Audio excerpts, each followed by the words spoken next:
নমস্কার, story officially চ্যানেলে আপনাদের প্রত্যেককে স্বাগত। ভগবান বিষ্ণু যে শুধু নানা রকম অবতার হয়েছে তা না, ভগবান শিব কিন্তু অনেকবার তার নানা রকম রূপ ধারণ করতে হয়েছে। আজকে আমি সেরকমই একটা কাহিনী বলার চেষ্টা করছি। ভগবান শিব আর পার্বতীর পুত্রী ছিল অশোক সুন্দরী। আর এই অশোক সুন্দরী যখন ছোট ছিল তখনই ভগবান শিব আর পার্বতী মিলে তারা স্থির করে যে রাজকুমার নহুলের সঙ্গে তার বিয়ে দেবে। কিন্তু ওই অশোক সুন্দরী যখন আস্তে আস্তে বড় হয়, একদিন কি হয়, তিনি সখীদের সঙ্গে তিনি নন্দন কাননে তিনি ঘুরতে যায় এবং তার সখীদের সঙ্গে সে ঘুরে বেড়াচ্ছে। কিন্তু সেই সময় হুন নামে এক রাক্ষস তার চোখে পড়ে ওই অশোক সুন্দরীকে। আর অশোক সুন্দরী দেখতে তিনি খুবই সুন্দর ছিল, অপূর্ব দেখতে ছিল। কিন্তু ওই হুন রাক্ষসের ওই অশোক সুন্দরীর উপর তার চোখ যায়। সে মনে মনে ভাবে যে এই সুন্দরীকেই আমি বিয়ে করব। এই ভেবে সে অশোক সুন্দরীর কাছে যায়, গিয়ে তাকে বলে যে তার পরিচয় জানতে চায়, যে কে তার পিতা আর কে তার মাতা। তখন সে বলে যে শিব আমার পিতা আর পার্বতী আমার মা, আমি তাদেরই কন্যা। তখন বলে যে আমি তোমাকে বিয়ে করতে চাই। তখন অশোক সুন্দরী বলে যে আমি আপনাকে বিয়ে করতে পারবো না। তখন বলে যে রাক্ষস হুন রাক্ষস বলে যে আমি তোমার মতামত জানতে চাইনি, আমি আমার মতামত তোমাকে জানালাম যে আমার ইচ্ছা তোমাকে বিয়ে করার, এখানে তোমার ইচ্ছা আমি জানতে চাইনি। তারপর যখন অশোক সুন্দরী তাকে বলে যে আমি আপনাকে বিয়ে করতে পারবো না, কারণ আমার পিতামাতা আমার বিয়ে রাজকুমার নহুলের সঙ্গে ঠিক করেছে। তখন সেই রাক্ষস হুন বলে আমি যদি রাজকুমার নহুলকে মেরে ফেলি তাহলে তো তোমার কোনো অসুবিধা নেই, তাহলে তো তুমি আমাকে বিয়ে করবে। কিন্তু ওই অশোক সুন্দরী তার হবু বর এর সম্বন্ধে যখন তাকে মেরে ফেলার কথা বলে তখন তার খুব রাগ এবং তার খুব খারাপও লাগে। তখন সে কী করে, রেগে যায়। রেগে গিয়ে সেই রাক্ষস হুনকে সে অভিশাপ দেয় যে আপনি এত বড় কথা বলছেন যে রাজকুমার নহুলকে আপনি মেরে ফেলবেন, আমি আপনাকে অভিশাপ দিচ্ছি ওই রাজকুমার নহুলের হাতেই আপনার মৃত্যু হবে। আর যখন রাক্ষসকে এই অভিশাপ দেয় অশোক সুন্দরী, তখন সেই রাক্ষসন সে আরও জ্বলে উঠে, আরও তার রাগ বেড়ে যায়। সে তখন অশোক সুন্দরীর পিছনে ধাওয়া করতে থাকে। অশোক সুন্দরী এখান থেকে কোনো রকমে দৌড়ে সে তার পার্বতীর কাছে চলে যায় এবং পার্বতীকে গিয়ে সব কথা বলে। আর ওই রাক্ষস হুন তাকে ধাওয়া করতে করতে যখন সে দেখে পার্বতীকে, তখন সে কী করে, সে ওখান থেকে চলে যায়।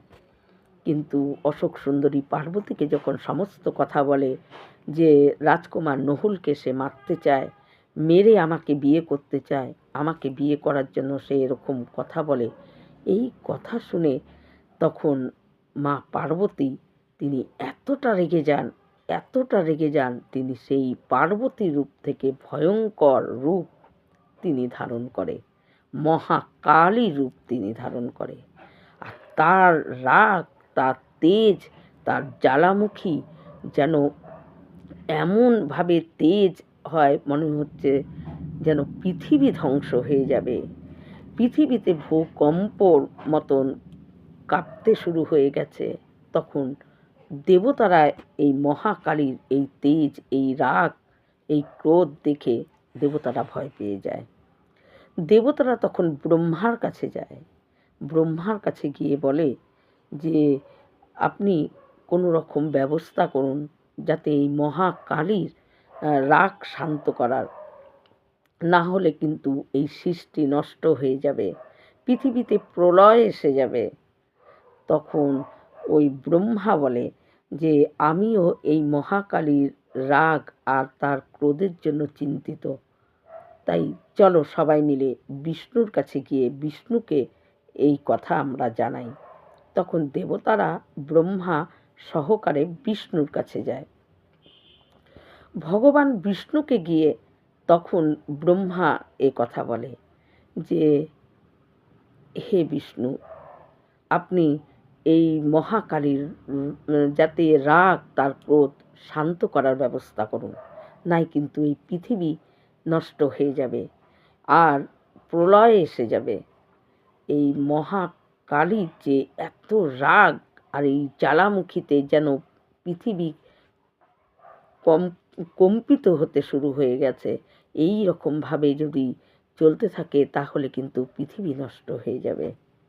এই কথা শুনে ভগবান বিষ্ণু তখন দেবতাদেরকে ব্রহ্মাকে শান্ত করায় যে চিন্তা করার কিছু নেই। এই রকম এই দেবী পার্বতী অনেকবারই তিনি ক্রোধ এবং তার রাগ অনেক রকমভাবে হয়েছিল, পরিস্থিতি এসেছিল, কিন্তু ভগবান শিব তাকে শান্ত করেছে। তাই আপনারা সবাই মিলে এবং চলুন আমরা এখন যাই শিবের কাছে গিয়ে এটা বলি এবং শিব পারবে দেবী পার্বতীকে শান্ত করতে। এই বলে তারা দেবতারা এবং ব্রহ্মা বিষ্ণু সব শুদ্ধ তারা কি করে শিবের কাছে চলে যায় এবং শিবের কাছে গিয়ে যখন তারা দাঁড়ায় এবং শিবকে যখন বলে যে আপনি শান্ত করুন, নাই কিন্তু এই পৃথিবী নষ্ট হয়ে যাবে, এই পৃথিবীতে প্রলয় এসে যাবে, তখন শিব বলে কেন, কি হয়েছে, কোন বিপদ এসেছে? তখন বলে যে ওই পার্বতী তিনি মহাকালীর রূপ ধরে তার ভিতরে এতটা রাগ এবং এতটা ভয়ঙ্কর রূপ ধরে তিনি এতটা রাগে তেজে আছে যে পৃথিবীতে আর মানে পৃথিবী রক্ষা করা মুশকিল হয়ে যাবে। তখন শিব এই কথা শুনে শিব তখন বলে যে ঠিক আছে, আমি যাচ্ছি পার্বতীকে শান্ত করার জন্য। শিব তখন সেখান থেকে বেরিয়ে যায়। বেরিয়ে পার্বতীকে খুঁজতে খুঁজতে সেই মহা কালীর যে রূপ তাকে দেখতে পায় এবং তখন শিব তাকে বলে যে তুমি শান্ত হও। তখন সেই মহাকালী বলে যে না, আমি শান্ত হব না। আপনি জানেন যে আমাদের যে অশোক সুন্দরী তাকে ওই হুন রাক্ষস তাকে নানা রকম কথা বলেছে, তাকে অসম্মান করেছে এবং আমাদের জামাতা রাজকুমার নহুলকে সে মেরে ফেলবে সেই হুমকি তিনি দিয়েছেন। তাই আমি কিছুতেই শান্ত হব না। আমি নিজে স্থির করেছি আমি ওই রাক্ষস হুনকে মারবই। কিন্তু তখন মহাদেব বলে পার্বতীকে যে তুমি যদি রাক্ষস হুনকে মেরে দাও তাহলে ওই অশোক সুন্দরী যে তাকে অভিশাপ দিয়েছে তার অভিশাপ তো রক্ষা হবে না, তাই তাকে তুমি মেরো না, তাকে তার অভিশাপ ফলানোর জন্য তাকে ছেড়ে দাও। তাকে ওই রাজকুমার নহুলি হাতেই সে তার মৃত্যু হবে। তখন কিন্তু ওই মহাকালী শিবের এই কোনো কথাই সে শুনে না। সে তবুও প্রচণ্ড রাগে এবং ওই রকম রূপেই সে বড় বড় পা ফেলে সে শিবের কাছ থেকে ওই নহুলকে মারবে বলে সে এগোতে থাকে। তখন শিব মনে মনে ভাবে যে কোনোভাবে কোনো কিছুই তো কাজে আসলো না। এইদিকে দেবতারা দাঁড়িয়ে দাঁড়িয়ে এগুলো দেখছিল। মহামুনি ভগবান বিষ্ণুকে তখন বলে যে শিবের কোনো কথাতেই তো মা শান্ত হলো না, তাহলে এখন উপায়? তাহলে কি এই পৃথিবী নষ্টই হয়ে যাবে? পৃথিবীতে প্রলয় এসে যাবে? পৃথিবীর মানুষরা কি সব আবার শেষ হয়ে যাবে? তখন ভগবান বিষ্ণু আবার মহামুনিকে শান্ত করে বলে যে তুমি চিন্তা করবে না, ঠিক একটা না একটা ব্যবস্থা মহাদেব করবেই। তারপর মহাদেব তখন মহাদেবকে কথা যখন ওই মহাকালী সে যখন শোনে না, সে রাক্ষস হুনকে মারার জন্য সে এগোতে থাকে, তখন মহাদেব কী করে বটুকের রূপ ধরে। বটুক কথার অর্থ হলো বালক। একটা বালকের রূপ ধরে, আর সেই বালকটা একদম শিবের মতন রূপ ধরে সে সমানে কাঁদতে থাকে।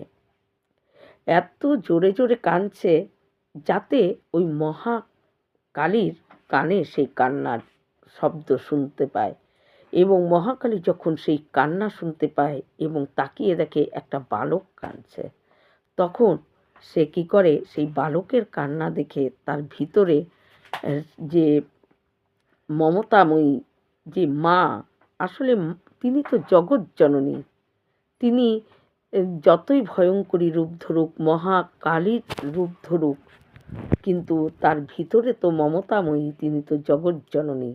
তখন তার ভিতরে মমতা, বাৎসল্য ভাব উঠে আসে সেই বালককে দেখে।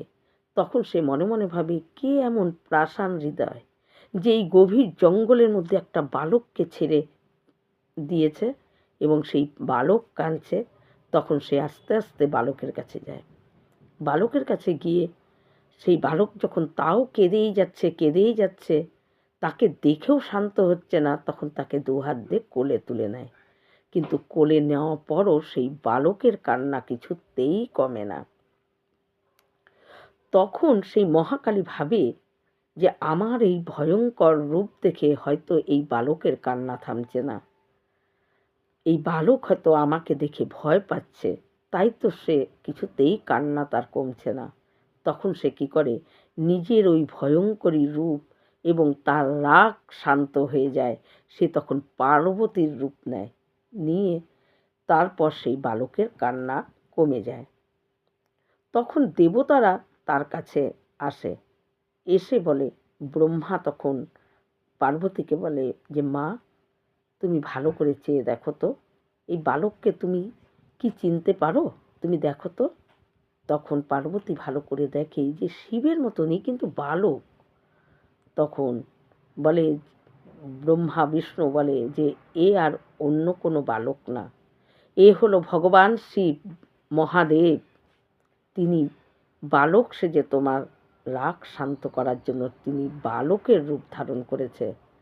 তখন পার্বতী তার ভিতরে রাগ কমে যায়, এবং পার্বতী তখন মহাদেব তার নিজের রূপে চলে আসে এবং মহাদেবকে বলে যে আপনি ঠিকই করেছেন, আমার রাগ শান্ত করে আপনি ঠিকই করেছেন। আমি হয়তো রাগের আমি ওই রাক্ষস হুনকে মেরেই দিতাম, কিন্তু আমি যদি মেরে ফেলতাম তাকে, তাহলে আমাদের যে পুত্রী, আমাদের যে কন্যা, তার অভিশাপ ফলতো না, তার অভিশাপ ব্যর্থ হয়ে যেত। তাই আপনি আমার রাগ শান্ত করে আপনি ঠিকই করেছেন। আসলে তিনি তো জগৎজননী মা। তিনি যতই ভয়ঙ্করী রূপ ধরে থাকুক না কেন, যখন তার সন্তানের প্রতি কোনো আঘাত আসে বা সন্তান যখন বিপদে পড়ে, তখন কোনো মাই স্থির হয়ে থাকতে পারে না। তখন প্রতিটা মাই তার রূপ পরিবর্তন করে ফেলে। আর তিনি তো জগৎজননী মা, তার সন্তান আমরা সবাই। তাই আমাদের যখন কোনো দুঃসময় আসে, আমাদের উপরে যখন কোনো আঘাত আসে, আমাদের যখন কোনো বিপদ আসে, তখন ওই জগৎজননী মা তিনি কিন্তু স্থির থাকতে পারে না। তখন তিনি ভয়ঙ্করী রূপ ধরে সেই দুষ্টকে মারার জন্য তিনি দৌড়ে তার সন্তানের পাশে চলে আসে। আসলে সংসারের মাও ঠিক, মা ভিতরে এই মমতা ভাব আসলে থাকেই। কোনো মাই, সেই জগৎজননী মাই হোক আর সাংসারিক কোনো মাই হোক, তার সন্তানের উপরে যখন কোনো আঘাত আসে তখন কোনো মা স্থির হয়ে থাকতে পারে না। তখন সেই মার রূপ পরিবর্তন হয়ে যায়, সেই মার রাগ, সেই মার জ্বালামুখী হয়ে যায়। তার সে যতটা যা করা সম্ভব তার বাইরে গিয়েও সে করতে প্রস্তুত হয়ে যায়। কারণ কোনো মাই সহ্য করতে পারে না তার সন্তানের কোনো আঘাত বা কোনো বিপদ। কোনো মাই স্থির হয়ে সেটাকে দেখার মতো কোনো মারই ধৈর্য থাকে না। তাই মা এই রকমই হয়, সে যেই মাই হোক। আর তিনি তো জগৎজননী মা, তার সন্তান আমরা সবাই। তাই আমাদেরও যদি কোনো বিপদ আসে, আমাদের উপরও যদি কোনো আঘাত আসে, আমাদেরও যখন কোনো কষ্ট হয়, তখন সেই মা রূপ পরিবর্তন করতে তার এতটুকু সময় লাগে না। সে জ্বালামুখী হয়ে হাতে খড়গ নিয়ে বেরিয়ে পড়ে, সেই দুষ্টটিকে ধেয়ে চলে যায়। এর নামই হলো মা। মা শব্দটি ভিতরে এতটাই মায়া, এতটাই মমতা, এতটাই থাকে।